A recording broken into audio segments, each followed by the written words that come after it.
इस धरती पर जन्म लिया है, उसने हमको बड़ा किया है, उसने हमको बड़ा किया है, उसने हमको बड़ा किया है।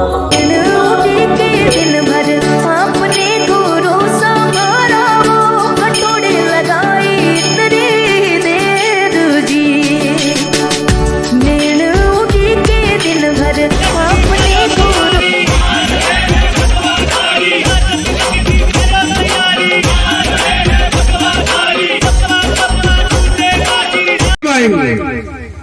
भगवान ने, गुरु जी ने कहा, उन्होंने मान लिया। नित्य वो सफाई करती थी सबरी माता, और भगवान के लिए मीठे मीठे फल चुन के लाती और रास्ते में पूछ बिछाती कि मेरे भगवान आएंगे, उनकी मैं पूजा करूंगी, दर्शन करूंगी। भगवान की प्रतीक्षा करते करते करते करते 10,000 वर्ष बीत गए सबरी माता को। अपने तो 1 घंटा लेट हो जाए तो सब्र टूट जाए।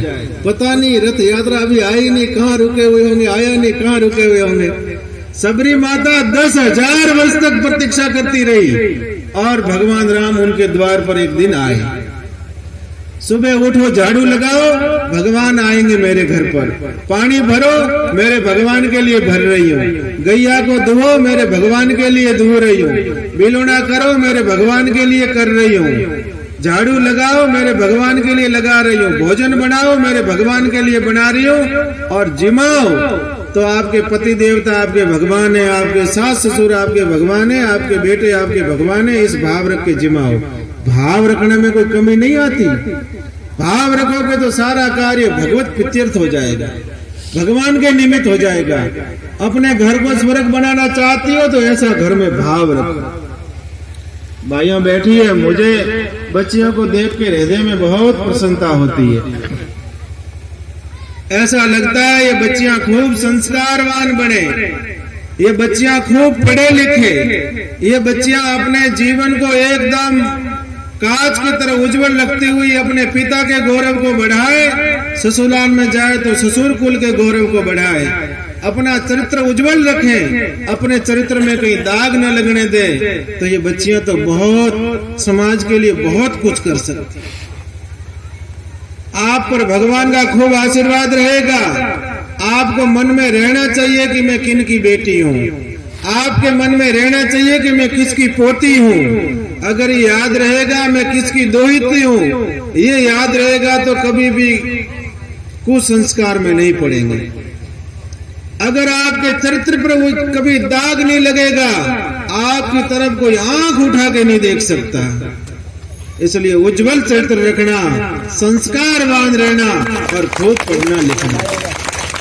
जिस भी माँ बहन का उज्जवल चरित्र हो, महाराज इस कपड़े पे दाग लगता है, जीवन भर नहीं जाता। इस चरित्र पर किसी के दाग लग जाता है, जीवन भर बना रहता है, कोई उनको अच्छी नजर से नहीं देखता। इसलिए सबका चरित्र उज्जवल हो। और क्या कहना फिर, जिनका उज्जवल चरित्र हो उनके सब कार्य उज्जवल होते हैं। उज्जवल चरित्र रखना, खूब पढ़ना लिखना, पर अपने गौरव को मत भूलना। अतीत को तो किसी को नहीं भूलना चाहिए। एक उदाहरण आपके सामने देता हूँ कि अपने अतीत को याद रखो। आज भले हम किसी स्थिति में हैं, पर पहले कैसे थे वो याद रहना चाहिए। मारवाड़ी में कहते अपनी औकात नहीं भूलनी। जो अपनी औकात को याद रखेगा वो कभी गलत रास्ते नहीं जाएगा, कभी गलत कार्य नहीं करेगा।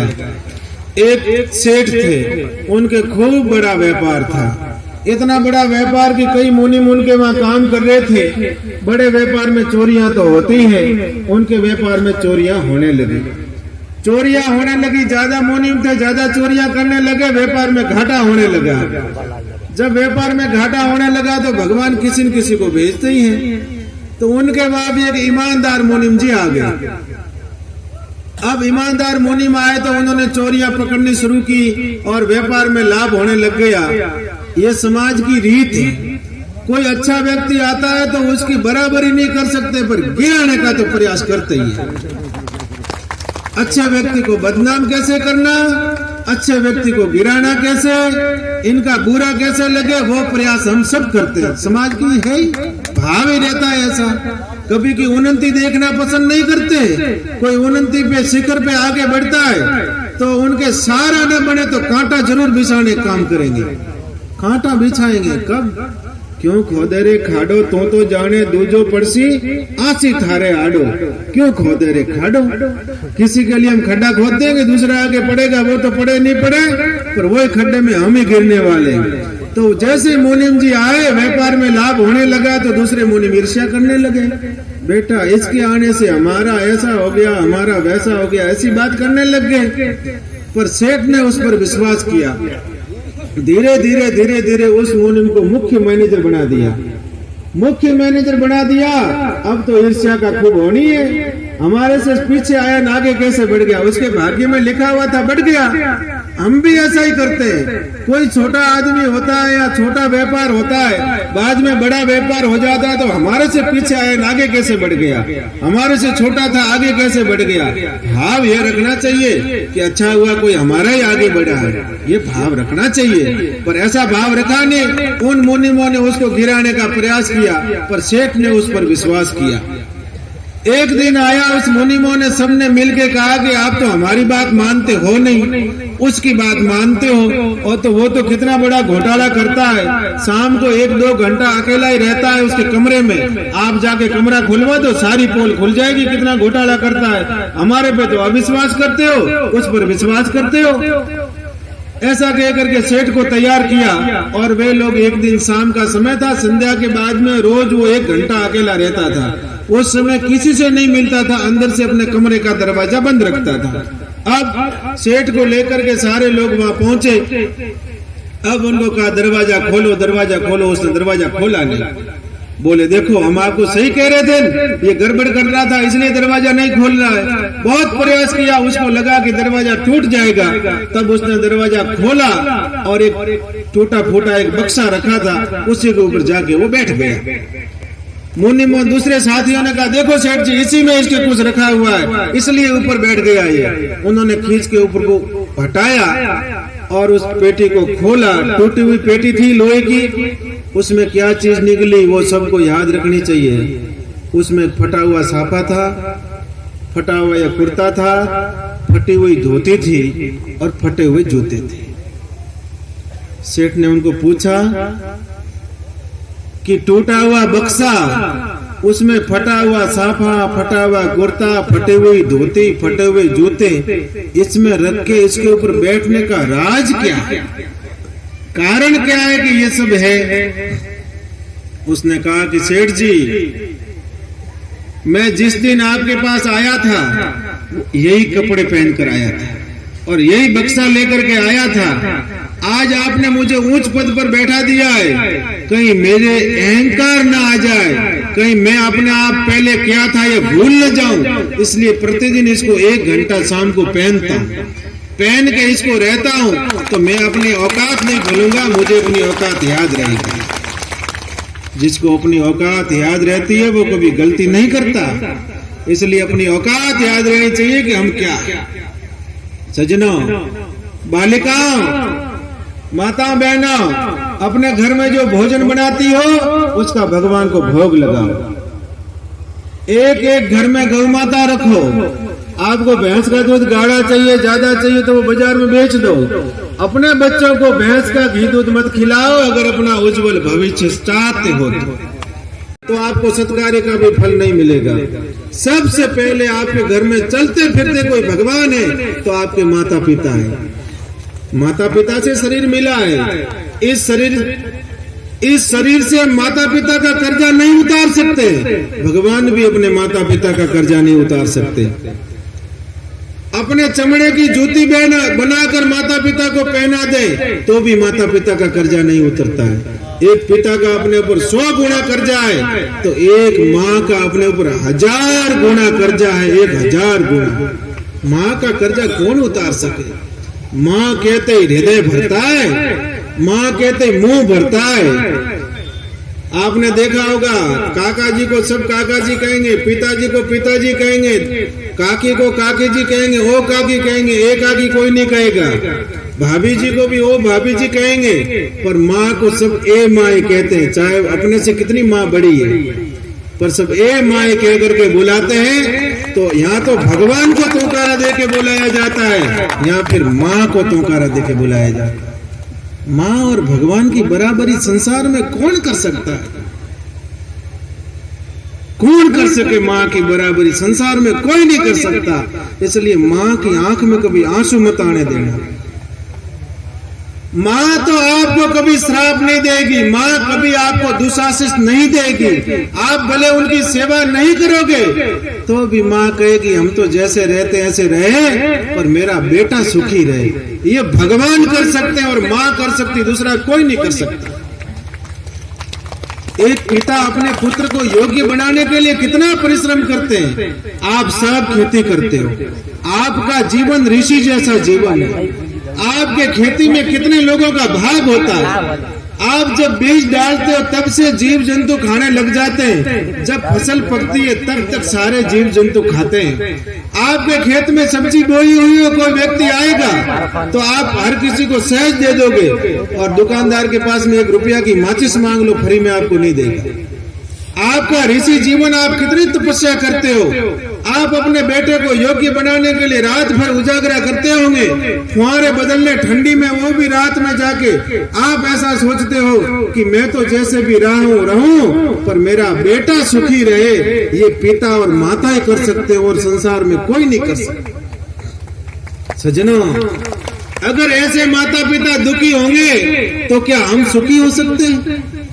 मुझे नहीं लगता कि माता पिता घर में दुखी होवे और हम सुखी हो जाएं। ये शरीर माँ बाप से मिला है, इस शरीर पर प्रथम अधिकार माता पिता का है। इसलिए माता पिता को दुखी मत करना। जो संस्कारवान व्यक्ति होगा, तभी हम बार बार आग्रह करते हैं कि परिवार में संस्कार होने चाहिए। अगर संस्कारवान व्यक्ति होगा तो माता पिता को कभी दुखी नहीं करेगा, माता पिता की सेवा करेगा। संस्कारवान व्यक्ति होगा, बड़े बुजुर्गों का सम्मान करेगा। संस्कारवान व्यक्ति होगा, वो समाज की सेवा करेगा। संस्कारवान व्यक्ति होगा, वो राष्ट्र की सेवा करेगा। संस्कारवान व्यक्ति होगा, वो मर्यादाओं का पालन करेगा। इसलिए सज्जनों, सबसे पहले समाज में संस्कार। बार बार हम इस बात पर आग्रह करते हैं कि संस्कार होने चाहिए।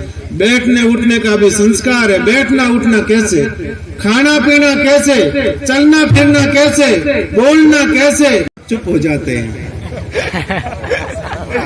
क्योंकि अपने पे आता है, इसलिए चुप हो जाते हैं। ये बात तो भाई बच्चियां पढ़ेंगी, बच्चे पढ़ेंगे, संस्कार आएंगे, ये बात तो ठीक है। जैसे नशे की बात आती है सब मायूस हो जाते हैं। मायूस नहीं होना है, विचार भी नहीं है सभी। अब आदत पड़ गई, क्या करें। पर मैं तो आपसे प्रार्थना कर सकता हूँ कि जिनको आदत पड़ी है नशा करने की, वो दवाई की तरह ले लो बस। नया चेला नहीं बनाना। ऐसा करते हो कि अब की बार तो उसको मोड़ना है, उसको नशेड़ी बनाना है, ऐसा मत करो। समाज की जाजम पर इसको धीरे धीरे बंद करो। हंसने की बात नहीं, बहुत दुख की बात है। हम लगातार अभी चर्चा कर रहे हैं।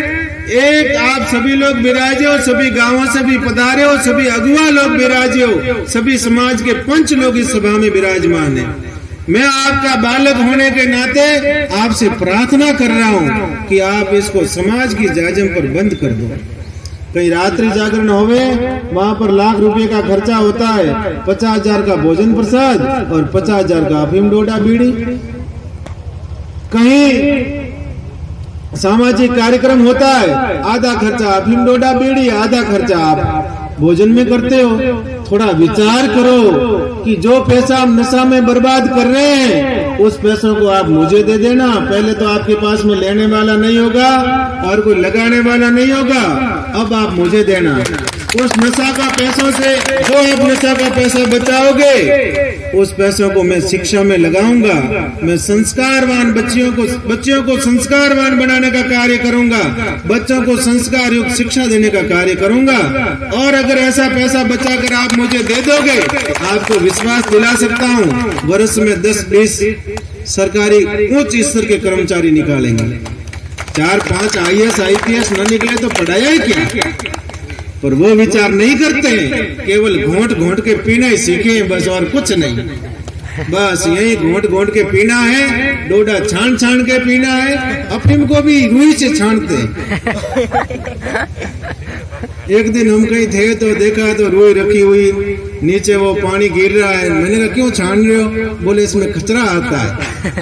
अब वो कचरा ही है, फिर भी छान के पी रहे आराम से, कोई बात नहीं। इस क्षेत्र का हमने हिसाब लगाया कि इस क्षेत्र में 600 घर है, 5-6 गांवों में 600 घरों में 200-300 लोग ये नशा करते होंगे, बीड़ी डोडा अफीम, और एक व्यक्ति औसत 1000 रुपये का रोज पीता होगा।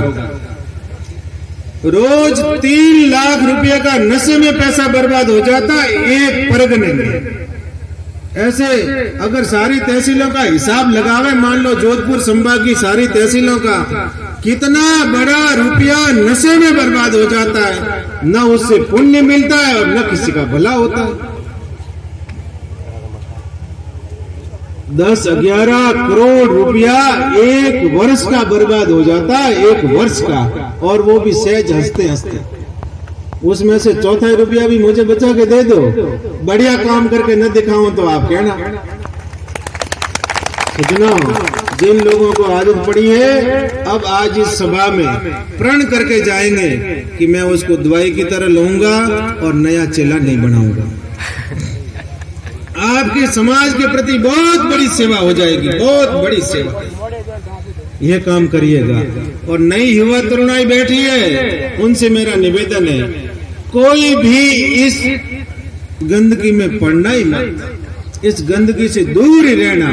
क्योंकि नशा इतना अच्छा होता तो प्रत्येक पिता और प्रत्येक दादा अपने पोते और बेटे को कहते, बेटा मैं भी अफीम खा रहा हूँ, तू भी अफीम खा, मैं भी डोडा पी रहा हूँ, तू भी डोडा पी, मैं भी बीड़ी पी रहा हूँ, तू भी बीड़ी पी।